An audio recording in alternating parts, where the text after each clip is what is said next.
Hay tres preguntas que todos deben responder de forma correcta. ¿Quién es el Dios verdadero? ¿Cómo es Él? ¿Y puedo tener una relación personal con Él? Si es así, ¿cómo sería posible? Estas tres preguntas o interrogantes acosan a muchas personas en el mundo. Aunque tengan diferentes dioses, diferentes lugares de culto, diferentes formas de religión, muy en el fondo, aún hay un hambre constante por saber quién es el verdadero Dios, cómo es Él en verdad, y si es posible tener una relación personal con este Dios. Quizás se sorprenda de la gente que conoce que no puede responder esas tres preguntas. Estas son las mismas preguntas que enfrentó el apóstol Pablo al llegar a Atenas. Había estado en Filipos, por ejemplo, y usted conoce la historia del carcelero de Filipos y demás. Y luego estuvo en Tesalónica, y luego en Berea, y luego vino a Atenas. Y estando en Tesalónica y Berea hizo lo que solía hacer. La Biblia dice que iba a las sinagogas y disputaba con ellos sobre la Biblia, quién era Cristo y la resurrección. Quisiera que me acompañe al capítulo 17 del libro de Hechos, y quisiera hablarle de esta idea de darlo a conocer. El apóstol Pablo está en Atenas. Llega a Atenas y Timoteo y Silas permanecen en Berea, así que al entrar en escena hace lo que una persona normalmente haría cuando llega a una ciudad. ¿Qué hace? Hace un tour, es decir, un tour por Atenas. Y note lo que pasa aquí a partir del versículo 16. Mientras Pablo los esperaba en Atenas, su espíritu se enardecía, es decir, se agitaba y se irritaba por lo que veía, viendo la ciudad entregada a la idolatría. Así que discutía en la sinagoga con los judíos y los piadosos, y en la plaza cada día con los que concurrían. Y algunos filósofos de los epicúreos y de los estoicos disputaban con él. Y unos decían, ¿qué querrá decir este palabrero? Y otros, parece que es predicador de nuevos dioses porque les predicaba el evangelio de Jesús y de la resurrección. Usted dirá, ¿y la cruz? Sí, predicó la resurrección y les describió la cruz. Así que les predicó a Cristo, su muerte y su resurrección. Y tomándole le trajeron al Areópago diciendo, ¿podremos saber qué es esta nueva enseñanza de que hablas? Pues traes a nuestros oídos cosas extrañas. Queremos pues saber qué quiere decir esto. Porque todos los atenienses y los extranjeros residentes allí en ninguna otra cosa se interesaban, sino en decir o en oír algo nuevo. Es decir, no necesariamente trataban de comprometerse con algo, solo les encantaba hablar de eso, y esa era la situación.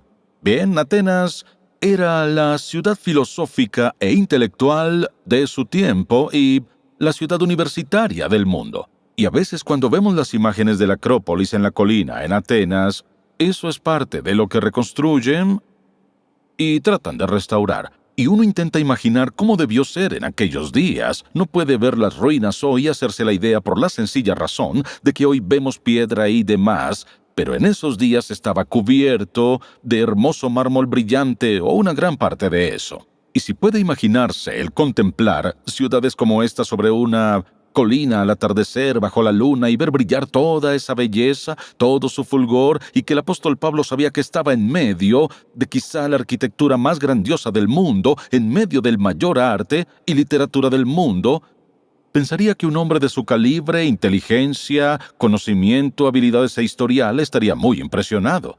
Pero no le impresionó nada de eso. Y dijo, lo que me impresiona es que está lleno de ídolos. Y aquí está Atenas en su gloria, y Pablo está ahí sin impresionarse por nada de eso. Pero sí le impresiona el hecho de que toda la ciudad esté llena de ídolos.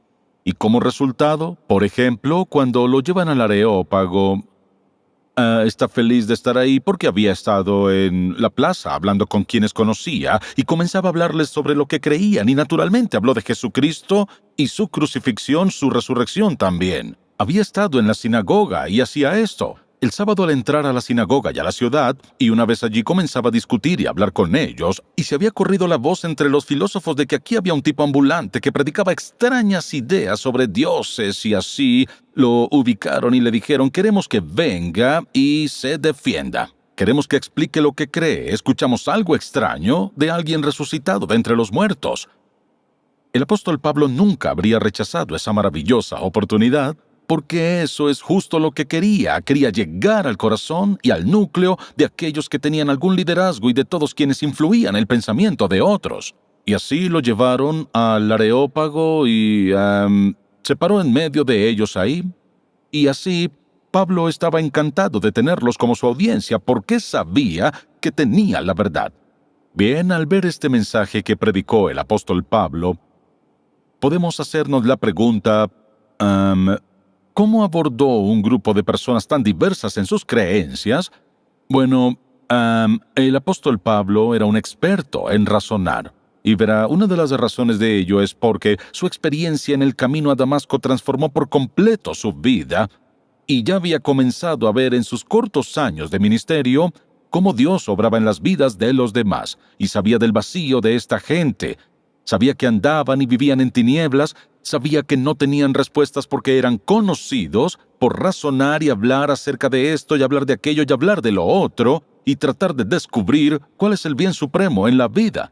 ¿Y sabe qué buscaban? Buscaban las mismas tres respuestas. ¿Quién es el Dios verdadero? ¿Cómo es Él? ¿Y es posible tener una relación personal con Él?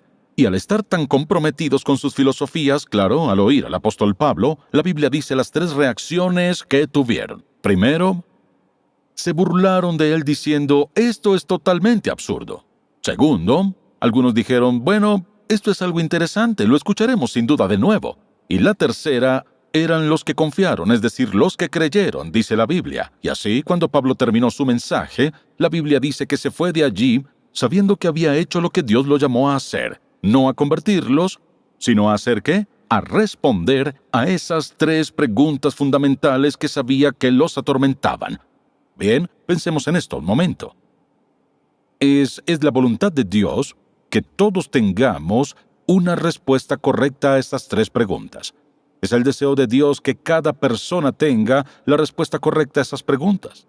Y pensemos un momento en lo que Pablo le dijo a Timoteo en la primera epístola, en el capítulo 2. Acababa de hablar con él, animándolos a orar por sus líderes, y luego dijo, porque esto es bueno y agradable delante de Dios nuestro Salvador, el cual quiere que todos los hombres y mujeres sean salvos y vengan al conocimiento de la verdad. No algunos, sino habla de todos.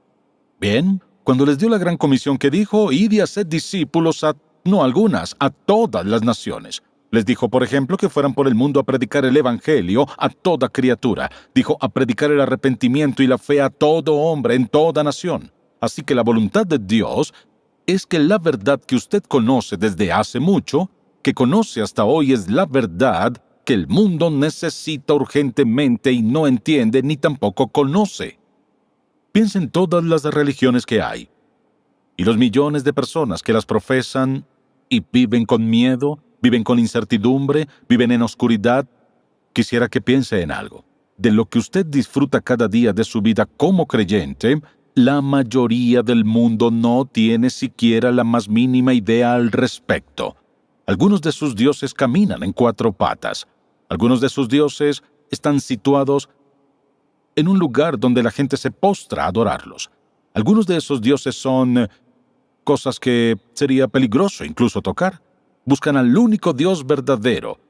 Quieren saber cómo es Él y quieren saber cómo tener una relación personal con Él. Si les decimos al mundo que nuestro Dios es un Dios de amor incondicional, que los amará, perdonará sus pecados, que es bondadoso, gentil y amoroso, les será difícil creer porque les han enseñado muchas cosas erróneas sobre este Dios a quien no reconocen. Quizá le pongan nombre, pero no habla, ni puede oír, no tiene compasión, no tiene amor y no tiene poder. Es absolutamente inútil. Las mismas cosas que Pablo enfrentó, las cosas no han cambiado tanto. ¿Quién es el Dios verdadero? ¿Cómo es Él? ¿Y cómo puedo tener una relación personal con Él? Piense un momento. ¿En qué está dispuesto a hacer para ayudar a alguien a responder esas tres preguntas? Porque su destino eterno depende de ello. Y usted tiene la respuesta que el mundo está buscando.